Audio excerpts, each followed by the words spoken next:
Everyone, আসসালামু আলাইকুম। রাইসা কিচেনে আপনাদের সবাইকে স্বাগতম। এখানে ননস্টিকের একটি কড়াইয়ে আমি কিছু পরিমাণ তেল দিয়ে দিচ্ছি, তারপর পেঁয়াজ এবং কাঁচামরিচ দিয়ে দিচ্ছি।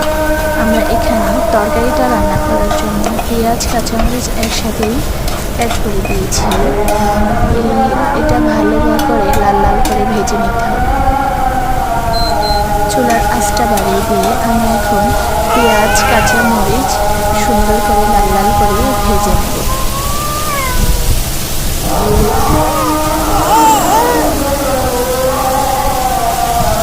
লাল লাল করে ভেজে নেওয়ার পর একটু নেড়ে দেব যাতে পেঁয়াজটা কড়াইয়ে না লেগে যায়। একটু নেড়ে দিলে কড়াইতে আর লাগবে না।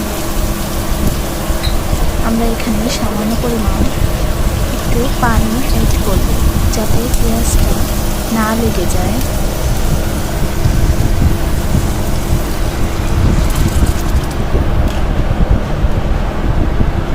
পানি অ্যাড করার পরে একটু নেড়ে ছেড়ে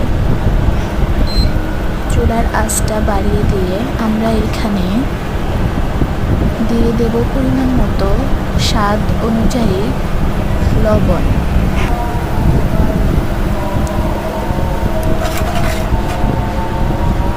লবণ দিয়ে নাড়া দেওয়ার পরে আমরা দিয়ে দেব পরিমাণ মতো হলুদের গুঁড়া এবং পরিমাণ মতো মরিচের গুঁড়া। এটা আপনারা যাদের ঝাল একটু বেশি পছন্দ তারা একটু বেশি দিবেন, এটা আপনাদের স্বাদ অনুযায়ী দিবেন আর কি। আমি কাঁচামরিচ দিয়েছি, সেই ক্ষেত্রে আমি মরিচের ফাঁকি একটু কম দিয়েছি। এখন আমরা ভালোভাবে কষিয়ে নিয়ে এই মশলাটা ভালোভাবে কষিয়ে নেব।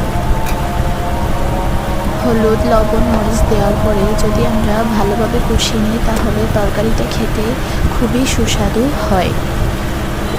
আমি সবসময় ভালোভাবে কষিয়ে নিয়ে পরে দিই যে কোনো তরকারি। আমরা এখন নাড়া দেব। আমাদের এটা ভালোভাবে কষানো হয়ে গিয়েছে। এখন দিয়ে দেব আলু দিয়ে একটু ভালোভাবে মিক্স করে নেব। মশলাটার সাথে ভালোভাবে আলুটা মিক্স করে নিতে হবে।